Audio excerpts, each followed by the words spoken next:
Kalau kitab kita sama-sama, kita ada dalam pembahasan kita hari ini, masih dalam pembahasan 33 bukti kesetiaan Tuhan dalam kehidupan kita.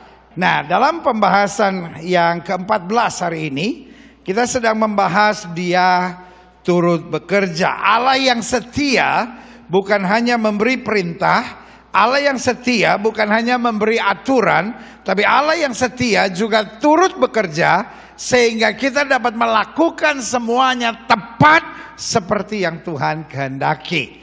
Kalau saudara seorang karyawan, sudah mengerti maksud saya. Karena pemimpin itu biasanya ada dua model. Yang pertama ada yang saya sebut a bossy leader, seorang pemimpin yang lebih bossy. Dia memberi aturan, dia memberi masukan, dan dia kemudian memberi perintah buat setiap saudara. Pokoknya dia mau sudah mengerjakan dengan betul. Dan ketika saudara salah, biasanya dia tegur. Dan kalau saudara masih dianggap tidak mampu, saudara akan diberi hukuman atau bahkan akan dipecat, saudara. Tetapi yang kedua, saya menyebutnya sebagai a friendship leader, seorang pemimpin yang lebih bersahabat. Dan biasanya pemimpin ini sebelum memberikan aturan, sebelum memberikan tugas, dia akan memberi contoh terlebih dahulu. Kamu harus mengerjakan ini secara begini. Dia memberi contoh. Dia memberi teladan buat setiap saudara. Setelah itu ketika saudara mengerjakannya, dia mendampingi, dia mengarahkan saudara. Dan ketika saudara salah, dia akan coba mengarahkan, mengkoreksi kita sampai kita betul-betul tidak melakukan kesalahan lagi, baru dia melepaskan kita. Itu seperti yang Yesus katakan, apa yang aku kerjakan, dapat kamu kerjakan bahkan lebih besar lagi. Amin. Nah, itu yang kita mau belajar, bahwa Allah kita bukan a bossy father. Allah kita bukan hanya Bapa yang memberi perintah buat kita, tetapi Dia memberi teladan buat kita. Dia turut bekerja sebagai Allah Immanuel yang mendampingi kita. Dia pastikan kita kuat menjalaninya sampai kita dijumpai setia di hadapannya. Beri tepuk tangan yang meriah buat Tuhan. Ini yang kita mau belajar hari ini. Buka Alkitab kita sama-sama dari Markus 16 ayat 15 sampai 20. Lalu ia berkata kepada mereka, pergilah ke seluruh dunia, beritakan Injil kepada segala makhluk. Taruh tangan kanan saudara di dada, sama-sama bilang sama saya punya tugas. Lebih mantap lagi, sama-sama bilang sama saya punya tugas. Saya percaya life is about your focus. Hidup ini tergantung fokus kita. Kalau fokus kita hanya masalah, hidup ini stres terus, saudara. Tanya sama sebelah saudara, lu ada masalah nggak? Nggak apa-apa, tanya aja, lu ada masalah nggak? Bilang sama sebelah saudara, sama dong kita. Iya kan?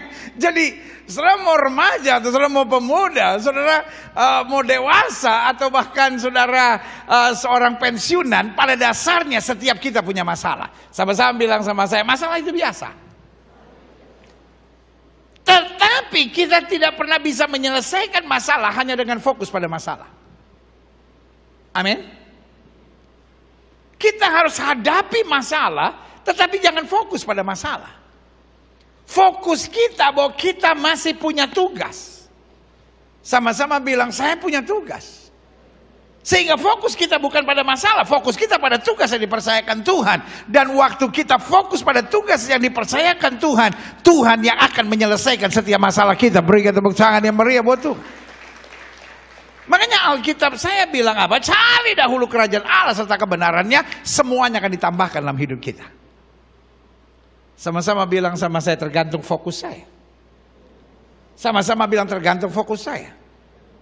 Kenapa kita lemah? Kenapa kita kecewa? Kenapa kita tertekan? Karena fokus kita pada masalah. Dan waktu fokus kita pada masalah, masalahnya tidak terselesaikan, tugas kita tidak bisa kita selesaikan. Tetapi waktu fokus kita pada tugas yang Tuhan percayakan buat kita, kita jalan terus, kita hadapi setiap masalah, dan kita tahu Tuhan yang akan menyelesaikan segalanya buat kita. Yang setuju katakan amin. Sama-sama bilang sama saya punya tugas. Apa tugas kita? Memberitakan Injil. Sama-sama bilang sama saya, tugas saya memberitakan Injil. Amin. Nah, ayat selanjutnya bilang, siapa yang percaya dan dibaptis akan diselamatkan. Tapi siapa yang tidak percaya akan dihukum. Artinya, hasilnya bukan urusan kita. Sama-sama bilang sama saya, tugas saya memberitakan Injil. Tapi hasilnya bukan urusan saya. Sama-sama bilang sama saya, hasilnya bukan urusan saya.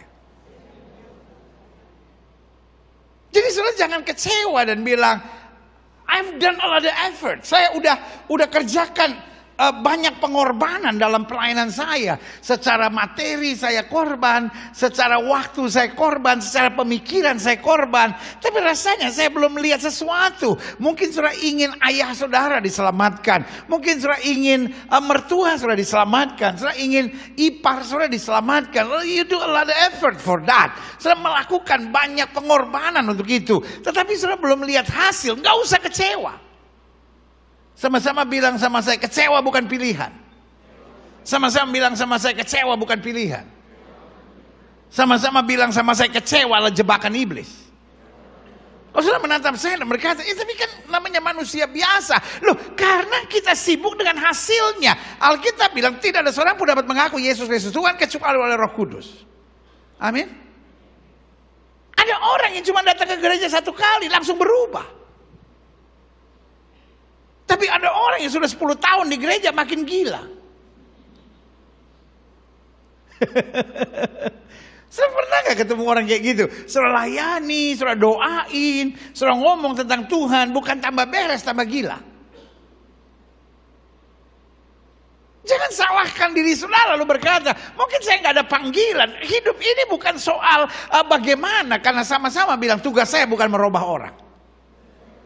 Sama-sama bilang tugas saya bukan merubah orang. Yang bisa merubah orang hanyalah kuasa Roh Kudus. Siapa yang setuju sama saya? Amin. Jadi selama saudara tetap memberitakan Injil, you are on the right track. Sama-sama bilang sama saya harus semangat.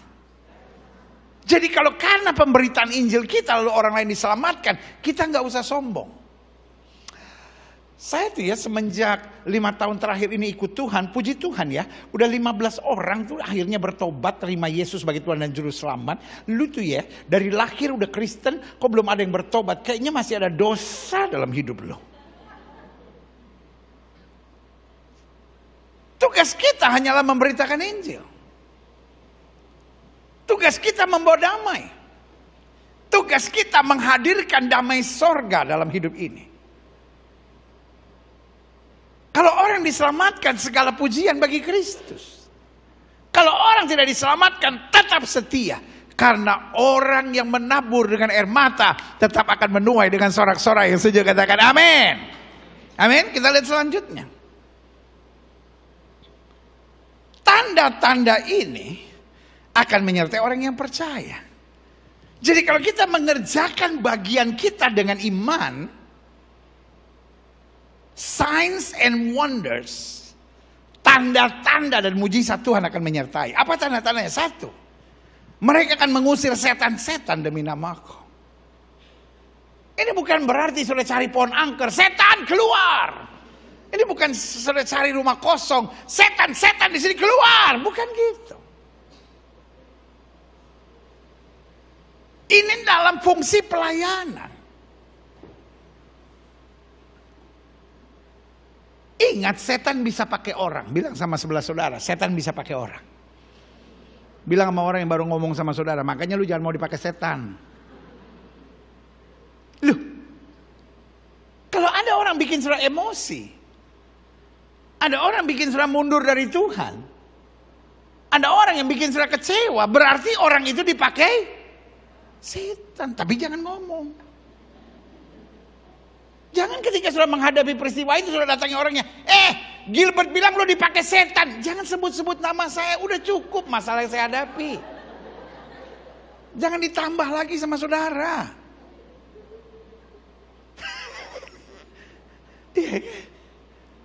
Maksud saya orangnya kita kasihi, setannya kita usir. Setuju nggak?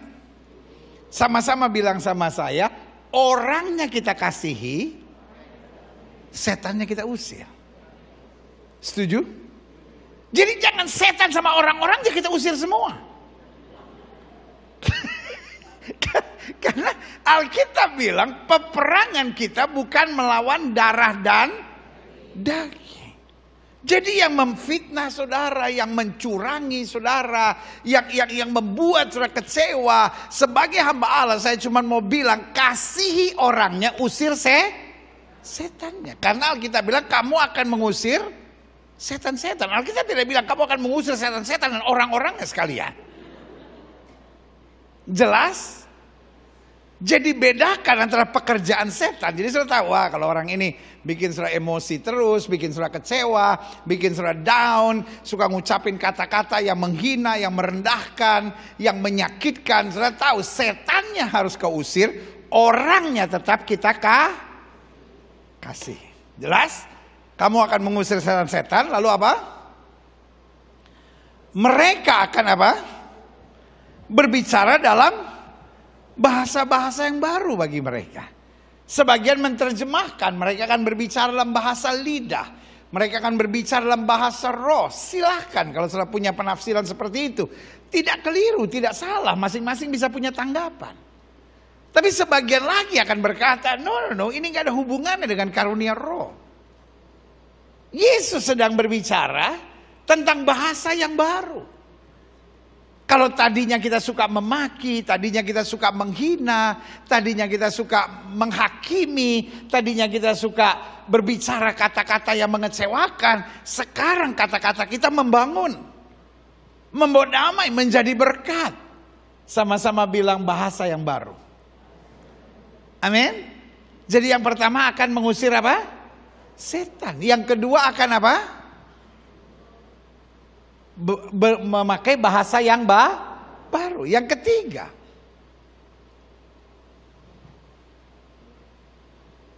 ayat 18, mereka akan apa? Memegang ular. Apakah pulang dari sini sudah perlu cari ular, sudah pegang-pegang ularnya? Kan iman tanpa perbuatan pada hakikatnya mati. Semua firman Tuhan ya dan amin. Di mana ada ular kita pegang. Kalau kepatok itu bukan karena firman Tuhan gak benar, otak lu yang gak benar. Karena banyak hal yang Yesus berbicara secara perumpamaan. Artinya ada begitu banyak masalah, tapi engkau akan memegangnya dan akan menang. Amin. Ular di sini bukan soal binatang. Yang saya mengerti loh. Karena kalau bicara binatang gampang. Ambil kayu ketok kepalanya. Nanti kalau kita nggak berani, kita panggil pawang ular untuk urus. Yang repot, nah ini nih, saya mau share sama saudara. Yang repot manusia yang kelakuannya kayak ular. maaf ya kita sharing ya. Saudara pernah ketemu nggak manusia yang kelakuannya kayak ular? Yang mulutnya kayak ular gitu.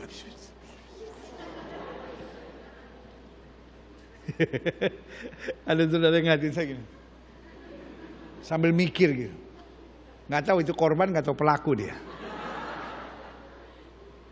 Bu, pernah ketemu orang yang mulutnya kayak ular gak, Bu? Pak? Pernah berteman sama orang yang kelakuannya kayak ular gak? Bu, ular kadut.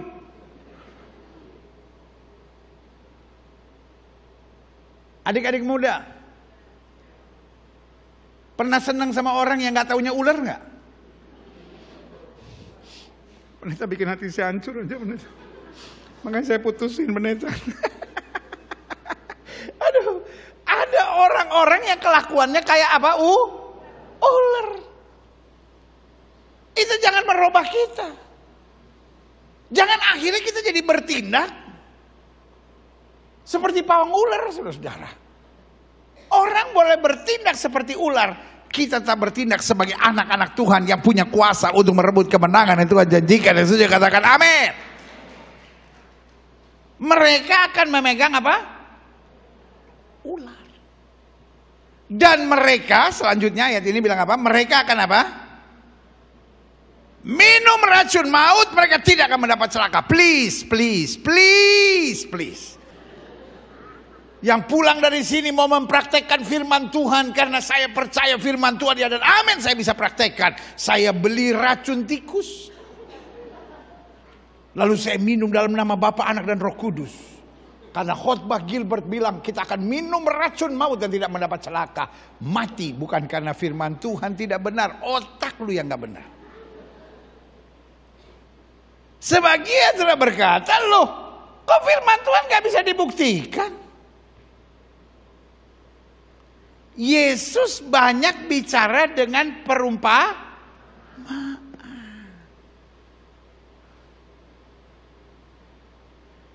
Tahukah saudara, ada banyak orang yang sedang menebar racun maut dalam hidup saudara. Lewat fitnah, betul? Lewat gosip, lewat rekayasa tertentu, lewat pengkhianatan tertentu. Karena orang sekarang susah lihat orang senang, senang lihat orang susah. Bilang sama sebelah lu jangan begitu. Orang yang senang lihat orang susah dan susah lihat orang senang. Ini saya mau tanya sama adik-adik muda nih. Lu lagi naksir orang, terus jadian, terus lu bahagia. Kira-kira temen lu pada seneng gak? Belum tentu. Ada orang yang bilang, lu hati-hati lu. Dia memang ganteng, dia baik. Tapi kalau menurut gue dia homo deh. Nah itu yang suka menebar racun maut. Dia memang cantik sih. Orangnya sih memang baik. Tapi kalau buat gue ya, kayak murahan gitu, perek kayaknya dia itu.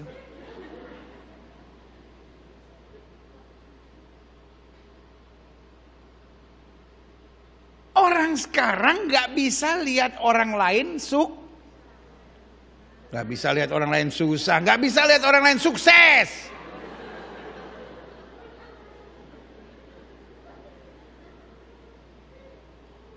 Dalam hidup saya cuma punya prinsip begini. Hidup ini, di akhir zaman kita hanya punya dua pilihan. Dikasianin orang atau diiriin orang. Bu, kalau suami ibu baik sama ibu, bu, diomongin orang lu. Menurut gue ya, itu ibu suka kedukun deh. Lakinya ganteng begitu, lakinya sukses, bisa sayang sama istrinya. Gak ada zaman sekarang begitu. Menurut gue didukunin, soalnya dia kalau duduk ya suka gini nih. Menurut gue dia ngucapin mantra loh.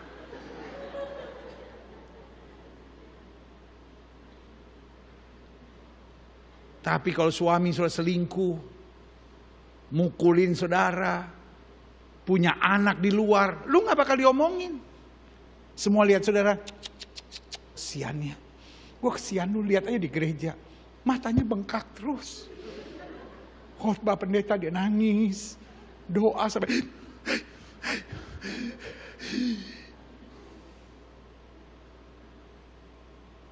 Sekarang saya mau tanya sama jemaat.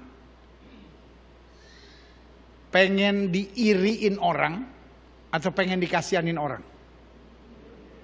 Ya pengennya sih gak dua-duanya. Gak bisa.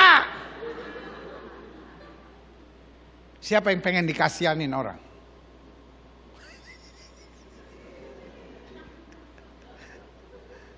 Siapa yang pengen orang mau ngomong apapun, yang penting dia tetap diberkati dan melihat anugerah Tuhan.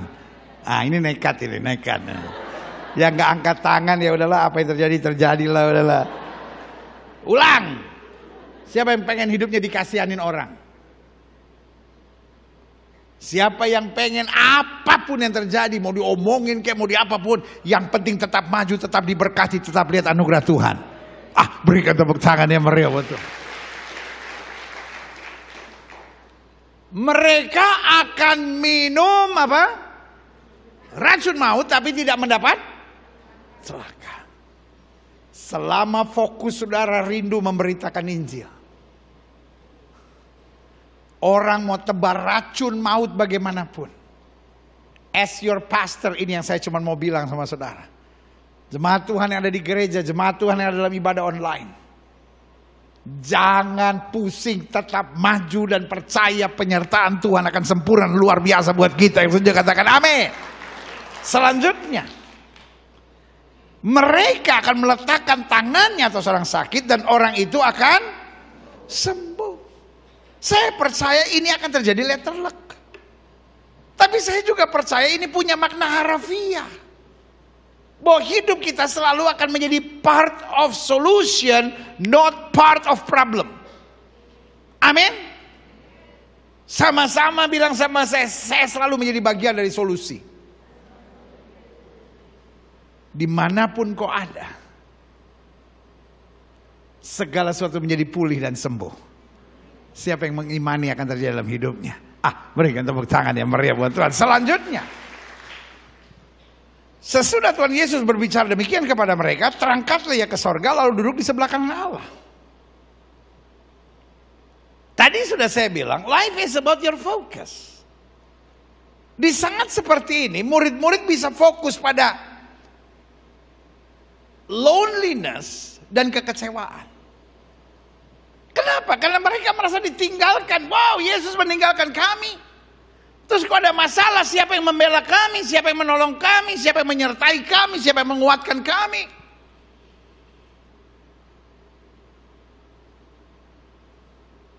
Dan selalu saya bilang, iblis mau terus meyakinkan kita bahwa lonely dan kecewa itu ada alasannya. Karena orang yang kecewa dan lonely adalah orang yang masuk dalam jebakan iblis. Sama-sama bilang sama saya, orang yang kecewa dan lonely adalah orang yang masuk dalam jebakan iblis.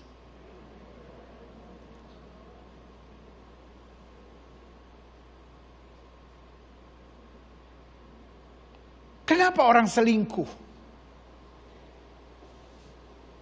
Nggak ada yang bisa bilang, oh itu cita-cita saya dari dulu memang pendeta.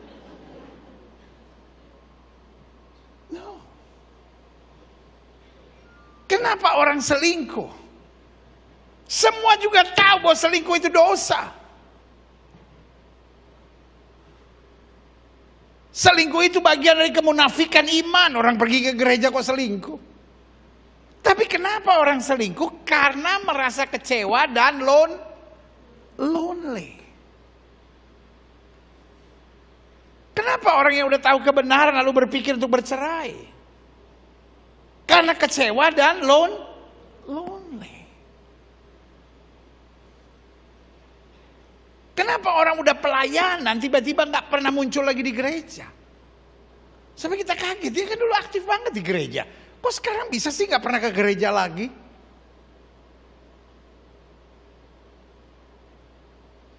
Petrus pernah mengalami itu. Saya ingat gak waktu Yesus ditangkap? Yesus diadili, Yesus disesah, Yesus mati, bangkit pada hari yang ketiga, tapi habis itu nggak jelas. Di saat seperti itu Petrus sempat kembali ke Danau Galilea. Kenapa? Karena dia kecewa. Dia pikir Yesus mampu mengalahkan tentara Romawi. Dia merasa lonely. Mungkin dalam hatinya 3,5 tahun terbuang percuma.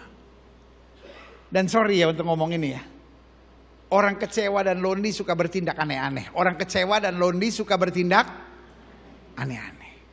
Adik-adik muda, kalau kekasihmu tiba-tiba bertindak aneh-aneh, pasti kecewa dan lonely. Pak, kalau istrimu tiba-tiba bertindak aneh-aneh, pasti lagi kecewa dan lonely. Nah ini yang sering nih, Bu, kalau suamimu bertindak aneh-aneh, itu bukan puber kedua. banyak suami puber kedua normal-normal aja tuh. Itu kan cuma istilah-istilah aja pakai puber kedua. Biasanya lagi kecewa dan lonely. Orang di pelayanan tiba-tiba bisa bertindak aneh-aneh gitu.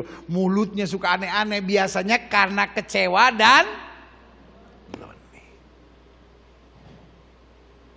Bayangkan Petrus yang pernah berkata, "Guru, mati bersama dengan kau juga aku mau."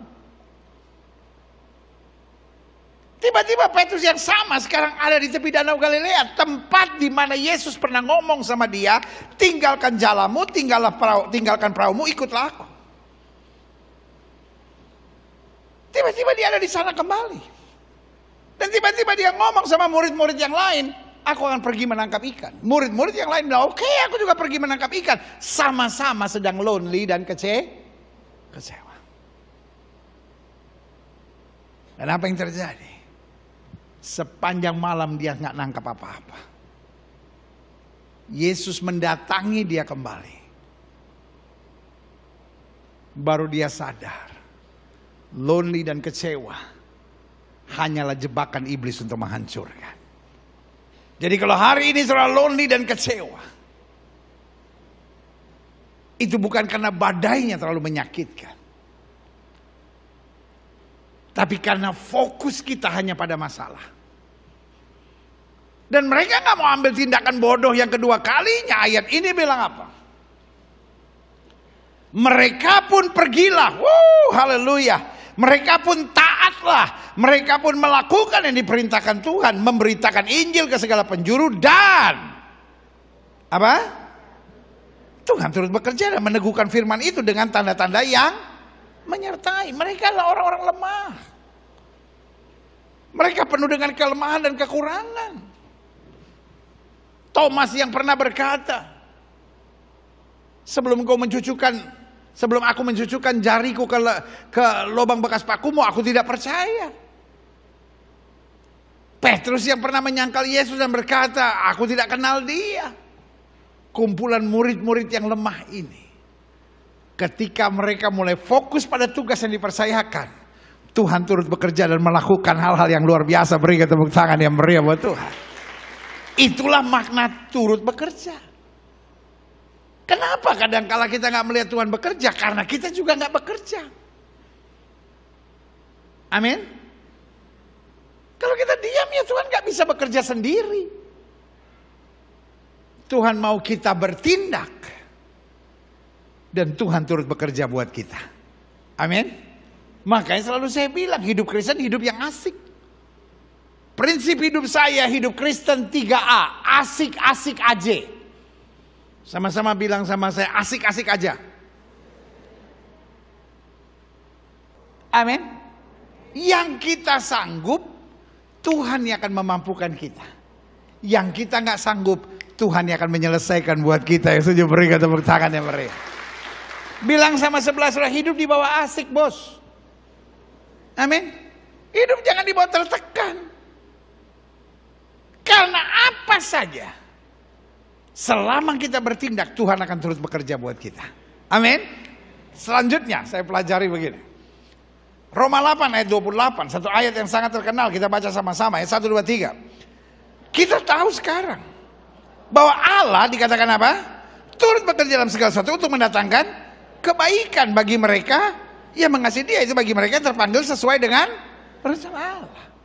Tuhan turut bekerja bukan untuk kemuliaannya. Tuhan turut bekerja bukan untuk kesenangannya. Tuhan turut bekerja bukan untuk kebaikannya. Tuhan turut bekerja untuk kebaikan kita. Sama-sama bilang sama saya, untuk kebaikan kita. Saudara yang ada di ibadah online, ketik di live chat saudara, Tuhan turut bekerja untuk mendatangkan kebaikan buat saya. Amin. Ujung-ujungnya baik buat kita.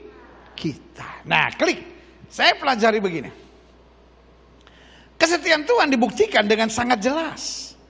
Bahwa Dia yang memberi perintah dan aturan, Dia juga memastikan bahwa kita sanggup. Kenapa? Dia turut bekerja.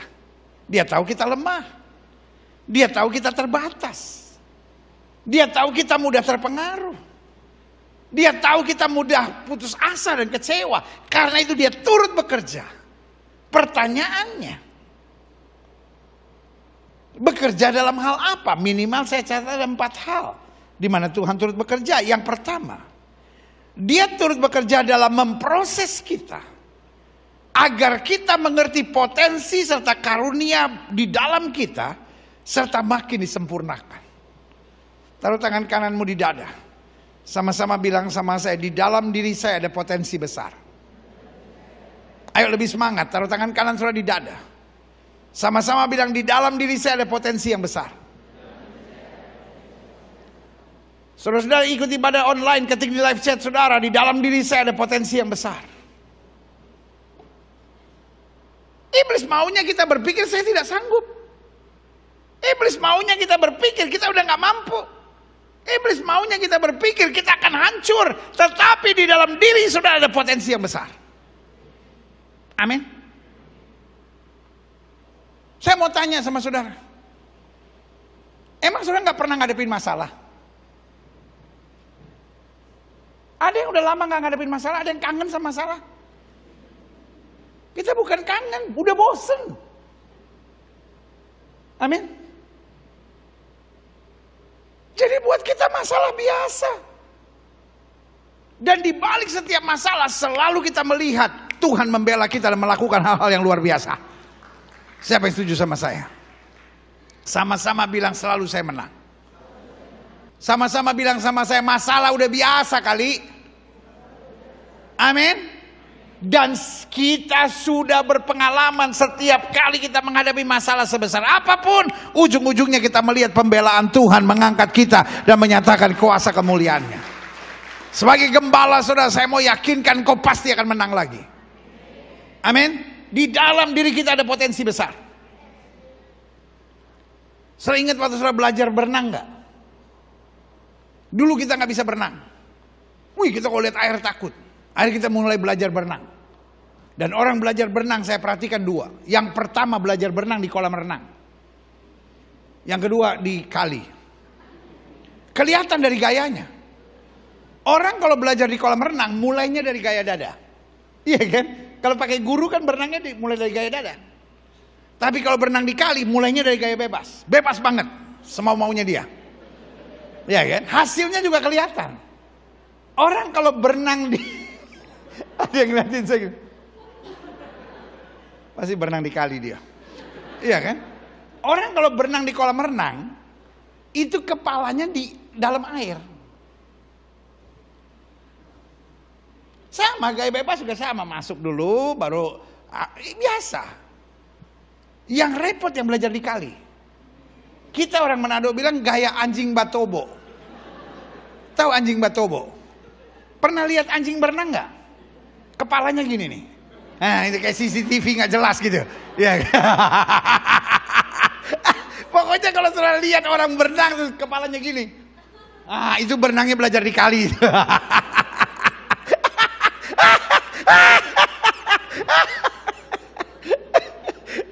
Ada yang ngeliatin saya gini.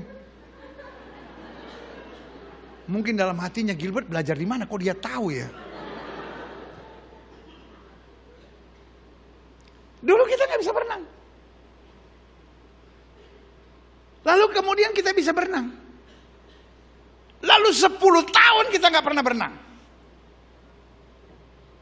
Terus ketika kita lihat kolam 10 tahun kemudian bisa berenang nggak?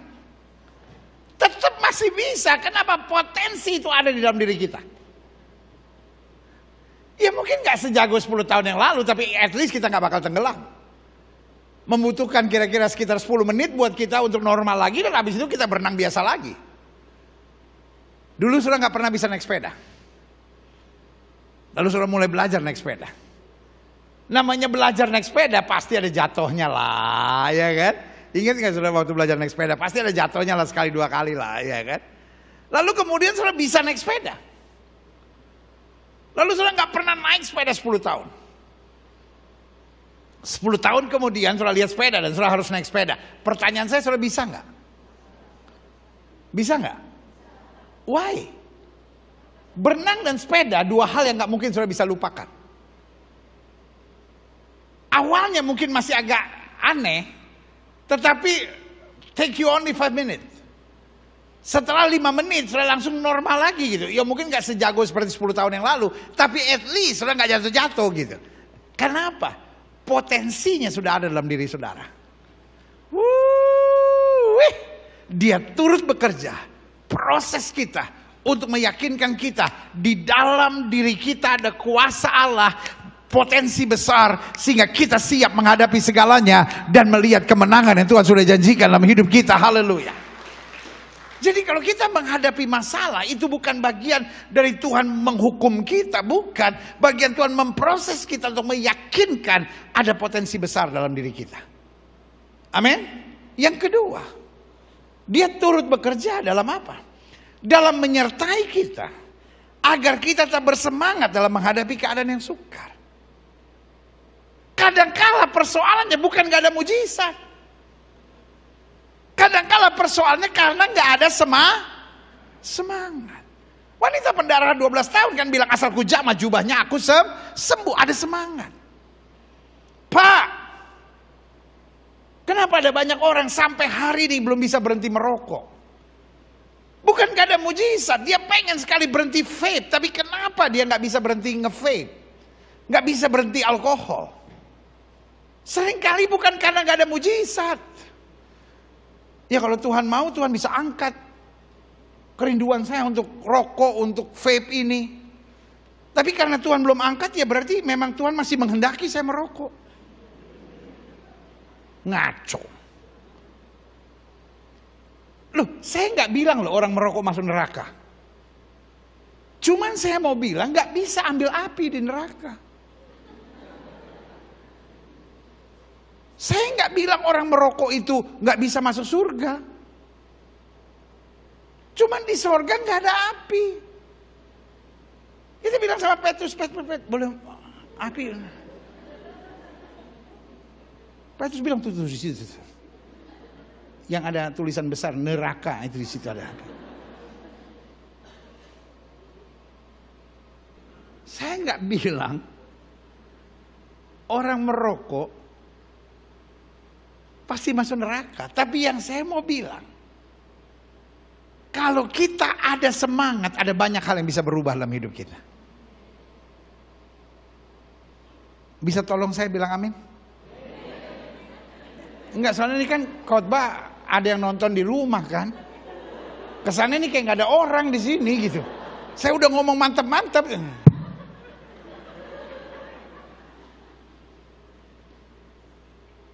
Hidup ini bukan soal gak ada mujizat, tetapi kalau kita ada semangat, pasti ada banyak hal yang bisa berubah. Amin. Saya jumpai ada banyak orang bertahun-tahun jadi Kristen, tidak pernah baca Alkitab dari Kejadian sampai Wahyu.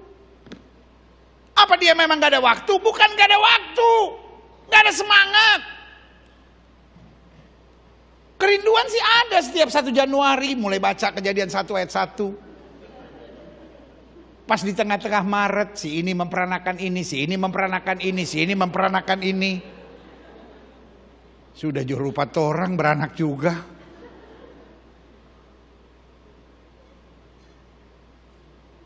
Kuncinya semangat. Amin.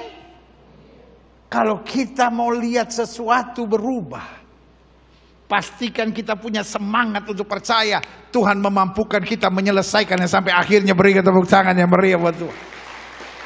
Yang ketiga, dia turut bekerja. 1, memproses kita agar kita mengerti potensi serta karunia dalam kita serta makin disempurnakan. Yang kedua, dia turut bekerja dalam apa? Menyertai kita agar kita tetap bersemangat dalam menghadapi keadaan yang sukar. Yang ketiga, dia turut bekerja dalam apa? Berperang ganti kita di saat kita menghadapi musuh yang kita tidak sanggup menghadapinya. Tadi saya bilang, hidup Kristen bukan semuanya sempurna, tapi hidup Kristen asik-asik aja. Kenapa? Hal-hal yang harus kita hadapi kita tidak pernah sendiri. Ada Tuhan yang menyertai kita. Tetapi untuk hal-hal yang benar-benar kita nggak mampu, if you don't know what to do, do nothing. Kalau saudara memang nggak bisa berbuat apa-apa, jangan berbuat apa-apa. Musa menghadapi Firaun. Dan Firaun sangat menjengkelkan buat Musa. Setiap kali dia menjalankan misinya, let my people go, Firaun selalu menolak dan bilang, nope. Tuhan turunkan tulah. Baru call Moses, panggil Musa, dia bilang, oke, let your people go. Tapi waktu semua tulah selesai, dia larang lagi. 1 kali, 2 kali, 3 kali, 4 kali, 5 kali, 6 kali, 7 kali, 8 kali, 9 kali, sampai kali yang 10. Ke-10 betul tragis. Anak sulung mati semua, termasuk kambing domba. Firaun nyerah. Oke. Let your people go. Dan bangsa Israel bukan keluar dari Mesir dengan tangan hampa. Mereka datang, mereka pulang bawa emas dan perak yang berkelimpahan. Bayangkan mereka begitu senang keluar dari Mesir. Tiba-tiba mereka dengar bunyi rangkah kuda.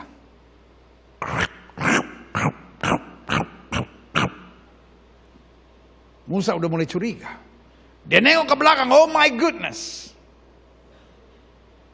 Firaun kembali menyerang. Dan apa yang terjadi? Bangsa Israel marah sama Musa. Barusan mereka bersorak-sorai. Tiba-tiba mereka marah sama Musa dan bilang, hey, apa kurang kuburan di Mesir sampai kau biarkan kami mati di padang belantara seperti itu. Di saat seperti itu, Musa mau klarifikasi apapun hanya menambah persoalan. Musa hanya berseru pada Tuhan. Diangkat tangan berseru kepada Tuhan. Tiba-tiba Tuhan bilang sama dia, Musa, jangan takut. Berdirilah tetap. Lihatlah keselamatan daripadaku. Orang Mesir yang kamu lihat hari ini tidak akan kamu lihat lagi sampai selama-lamanya. Tuhan akan berperang ganti kamu dan kamu diam saja. Musa don't know what to do. Tiba-tiba Tuhan bilang sama dia, what's in your hands? Dia bilang, a stick, a rod. Hanya sebatang tongkat. Tuhan bilang angkat tongkat itu. Dia gak ngomong banyak, gak buat apa-apa. Dia angkat tongkat dan dia juga gak tahu what's going on. Dia angkat saja tongkat, tiba-tiba laut terbelah. Saudara bayangin, orang yang tadinya maki-maki Musa, orang yang tadinya menghina Musa, orang yang tadinya menjelek-jelekan Musa, tiba-tiba bilang, saya boleh nyebrang? Saya gak ngomong, dia tuh yang pada ngomong, saya gak ikut. Ada masanya orang yang menghina saudara akan malu karena Tuhan menyatakan kemuliaan dalam hidup saudara. Amin. Tuhan berperang ganti Musa.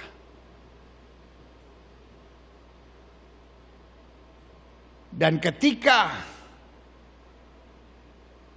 rombongan terakhir, imam terakhir mengangkat kakinya ke darat, laut itu kembali tertutup. Tuhan yang berperang. Saudaraku yang kasih dalam Tuhan, selama kita masih mampu, Tuhan akan menyertai kita. Jangan mengandalkan kekuatan kita sendiri. Tapi waktu kita nggak mampu, jangan stres. Angkat tangan dan percaya Tuhan yang akan melakukan perbuatan gagah perkasa. Berikan tepuk tangan yang meriah. Yang terakhir, saya undang pemain musik maju ke depan. Dia turut bekerja, 1, dalam memproses kita agar mengerti potensi serta karunia dalam diri kita serta makin disempurnakan. 2, dia turut bekerja dalam menyertai kita agar kita tetap bersemangat dalam menghadapi keadaan yang sukar. 3, dia turut bekerja dalam berperang ganti kita di saat kita menghadapi musuh yang kita tidak sanggup menghadapi. Dan keempat, yang terakhir, dia turut bekerja dalam apa? Menyadarkan kita terus agar kita tidak menjadi lupa diri dan sombong. Taruh tangan kanan saudara di dada, sama-sama bilang, saya harus sadar. Apa yang harus kita sadar? Bahwa Tuhan itu baik. Apa yang harus kita sadar? Tuhan tidak pernah berikan pencobaan lebih daripada kemampuan anak-anaknya. Apa yang harus kita sadar? Tidak pernah Tuhan mempermalukan kita. Apa yang harus kita sadar? Kesombongan hanya akan menghancurkan hidup kita. Tapi kalau kita tahu bersyukur, kita tahu diri, Tuhan semua karena Tuhan, maka kita akan jadi orang-orang yang tetap tenang menghadapi segala sesuatu. Kalau iblis gak bisa menahan berkat dalam hidup kita, iblis akan membuat kita sombong ketika kita diberkati. Sebagai gembala hari ini saya hanya mau ingatkan buat setiap saudara, Allah kita turut bekerja. Dan waktu dia turut bekerja, hal-hal yang tidak pernah kita pikirkan Tuhan sediakan. Pastikan kita tetap setia sama Tuhan. Pastikan kita tetap cinta Tuhan. Pastikan kita tetap menjadi pribadi-pribadi yang rendah hati. Dan sadar semua yang terjadi dalam hidup saya semata-mata hanya karena anugerah Tuhan. Saya undang kita semua bangkit berdiri. Yesus, ku bangga padamu. Amin. Yesus, Kaulah harta kebanggaanku, selamanya Ku padamu.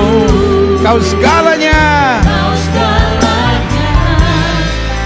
Come on church, sama-sama katakan Yesus ku bangga. Yesus, ku bangga. Amin. Haleluya. Yesus kami bangga. Yesus, Kaulah harta kebanggaanku, Selamanya. ku padamu. Kau segala-galanya. Segalanya di hidupku. Musik main dengan sangat lembut. Setiap mata terpejam, setiap kepala tertunduk, setiap hati terangkat pada Tuhan. Hari ini Tuhan sedang berbicara secara khusus buat kita bahwa Dia turut bekerja dalam segala perkara. Tergantung fokus kita. Apakah fokus kita tetap pada masalah, atau fokus kita pada tugas pemberitaan Injil? Tugas kita memberitakan Injil, hasil bukan urusan kita. Yang penting kita bawa damai, yang penting kita jadi berkat, yang penting kita menampilkan ciri-ciri sorgawi dalam hidup kita. Jika itu doamu, taruh tangan kananmu di dada. Iblis mau engkau kecewa dan lonely. Karena orang yang kecewa dan lonely akan bertindak aneh-aneh dalam kehidupannya. Tapi Tuhan mau untuk kita tetap mengerjakan yang Tuhan perintahkan dalam hidup kita. Jika itu doamu, taruh tangan kananmu di dada. Kalau hari-hari ini engkau sedang merasa kecewa dan lonely, jangan salahkan keadaan, tapi bangkit dan sadari engkau sedang masuk dalam jebakan iblis. Di dalam dirimu ada potensi besar. Kenapa engkau mau terus diintimidasi? Engkau pasti menang. Engkau pasti sanggup. Karena hidup Kristen yang penting jalani dengan asik-asik aja. Gak mungkin kok Tuhan tinggalkan kita. Gak mungkin kok Tuhan permalukan kita. Yang penting kita tetap sadar bahwa semua bisa terjadi hanya karena rahmat dan anugerahnya. Jika itu doamu, taruh tangan kananmu di dada. Karena Allah turut bekerja, pastikan kau tetap semangat. Karena Allah turut bekerja, pastikan kau tetap melakukan yang terbaik. Karena Allah turut bekerja, pastikan kau tidak kompromi dengan dunia ini. Jika itu doamu, taruh tangan kananmu di dada. Setiap saudara yang didoakan, yang taruh tangan kanan saudara di dada, boleh angkat tangan dua-dua. Bapa, kami angkat tangan kami dua-dua karena kami menyadari seringkali kami kehilangan semangat. Semangat untuk berubah, semangat untuk melakukan kebenaran firman, semangat untuk tetap setia dan melakukan yang terbaik. Kami seringkali kecewa dan lonely. Dan hari ini Bapak lihat satu persatu.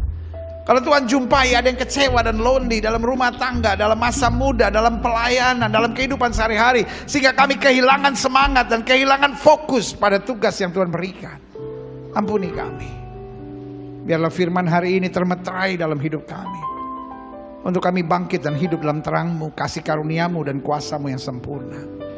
Bapak lihat tangan-tangan yang terangkat, saudaraku. As your pastor, sebagai gembala saudara, saya hanya mau ingatkan buat setiap saudara, tetap semangat. Engkau tidak sendiri. Allah turut bekerja. Allah turut bekerja ketika engkau melewati jalan-jalan yang penuh air mata. Allah yang turut bekerja ketika engkau sedang menjalani jalan-jalan yang penuh dengan berkat dan rahmat Tuhan. Pastikan engkau tetap fokus pada apa yang Tuhan inginkan dalam hidupmu. Bapa, hamba juga doa buat yang sakit. Karena hamba percaya kesembuhan adalah hak mutlak kami sebagai orang percaya. Setiap saudara yang sakit dengan firman Tuhan, Alkitab berkata tanda-tanda ini akan menyertai orang percaya, bahwa mereka tepuk tangan buat yang sakit dan yang sakit akan disembuhkan. Jika kau sakit dan kau percaya kuasa kesembuhan Tuhan, dengan iman letakkan tangan kananmu di bagian tubuhmu yang sakit. Angkat tangan kirimu ke atas sebagai tanda kau bergantung, percaya, berharap sepenuhnya pada Tuhan. Kita doa. Bapa, janjimu ya dan amin itu kami percaya. Firman-Mu berkata orang percaya akan tumpang tangan buat yang sakit dan yang sakit akan disembuhkan. Dengan iman kami praktekkan firman Tuhan ini. Kami letakkan tangan kanan kami di bagian tubuh kami yang sakit. Kami tolak sakit penyakit, kami tolak kelemahan tubuh, kami tolak campuran kegelapan, kami patahkan kuasanya di dalam nama Yesus. Hai setan sakit penyakit, kau tidak punya kuasa atas tubuh orang percaya, karena tubuh kami telah dibeli dengan harga mahal itu darah Yesus. Dari darah yang tercurah, tubuh kami adalah bait Roh Kudus, bukan tempat penyakit. Kami perintahkan sekarang keluar dalam nama Yesus. Kuasa kesembuhan, berkat, mujizat mulai terjadi. Karena kami percaya Yesus kami tidak berubah dulu, kemarin, hari ini, dan sampai selama-lamanya. Dengan iman kami nyatakan oleh bilur-bilur Kristus, kami yang percaya sudah dijamah dan disembuhkan Tuhan dengan kuasa-Mu yang luar biasa. Haleluya. Ini tepuk tangan sorak-sorai kemenangan kami. Tepuk tangan sukacita kami karena Yesus melakukan perkara-perkara yang luar biasa. Terima kasih Bapa. Terima kasih. Setiap saudara yang sudah doakan untuk kesembuhan, tanamkan dalam rohmu aku sembuh oleh bilur Yesus. Jangan bimbang. Karena Alkitab berkata sesuai dengan imanmu jadi padamu. Di atas kayu salib Yesus berkata sudah selesai. Semua harga dosa, harga penyakit, harga penderitaan sudah diselesaikan Yesus dan kayu salib. Tinggal kita imani, kita tahu baginya tidak ada perkara yang mustahil. Silakan turunkan tangan, Tuhan berkati. Bapa, hamba mengasihi jemaat-Mu satu persatu. Apa yang Tuhan taruh di hati hamba sudah hamba sampaikan bagi umat-Mu, baik yang di gereja maupun yang dalam ibadah online service. Karena itu ke dalam tangan Tuhan yang kuat hamba menyerahkan jemaat itu satu persatu. Tuntun dan sertai apa saja yang mereka kerjakan, dibuat Tuhan berhasil. Mereka gak turun tapi naik, mereka jadi ekor, mereka jadi kepala. Hari-hari yang penuh mujizat boleh menjadi bagian hidup mereka. Terima kasih Bapa. Bangsa negara kami Indonesia selamatkan ya Allah, damai sejahtera atas Indonesia. Umat mayoritas di bangsa ini Tuhan tuntun, Tuhan sertai, Tuhan bawa pada damai sejahtera dan keselamatan. Bapak Presiden, Wakil Presiden, para menteri, pejabat di pusat dan daerah, para gubernur, para wali kota, para bupati, polisi, tentara, Kapolri, Panglima TNI, anggota DPD, DPR RI, DPRD tingkat 1, DPRD tingkat 2, KPK, BPK, MA, pengadilan, kejaksaan, pengacara, BNPT, BNPB, lembaga-lembaga tinggi negara, lembaga-lembaga tertinggi negara, semuanya dalam perlindungan Tuhan. Jauhkan pemimpin kami dari malapetaka, mara bahaya, dari segala niat orang jahat, kecelakaan, kuasa kegelapan, roh jahat, dukun, paranormal, penasihat spiritual, dijauhkan dalam nama Yesus. Roh rakus, roh serakah, roh korupsi dipatahkan dalam nama Yesus. Beri pemimpin-pemimpin kami hati yang takut akan Tuhan, damai sejahtera, hikmat, akal budi, bahkan kemampuan ilahi untuk dapat mengatur Indonesia dengan baik. Karena kami percaya Indonesia ada di hatinya Tuhan. NKRI, Undang-Undang Dasar, Pancasila, dan Bhinneka Tunggal Ika akan tetap terjaga di bangsa ini. Indonesia akan tetap kuat. Ekonominya baik dalam nama Yesus, politiknya baik dalam nama Yesus, pendidikannya baik dalam nama Yesus, kesehatan masyarakatnya baik dalam nama Yesus. Hasil bumi, hasil tambang, hasil laut, hasil hutan, semua baik dalam nama Yesus. Indonesia dijaga Tuhan. Karena kami percaya nasib satu bangsa bukan hanya ditentukan oleh politisinya, bukan hanya ditentukan oleh pemimpinnya, bukan hanya ditentukan oleh pasukan keamanannya, tapi juga ditentukan oleh doa orang benar. Dan kami berdoa sehingga Indonesia memiliki nama yang harum di tengah bangsa-bangsa. Karena masih ada banyak orang-orang yang mendoakan Indonesia dalam kasih karunia Tuhan.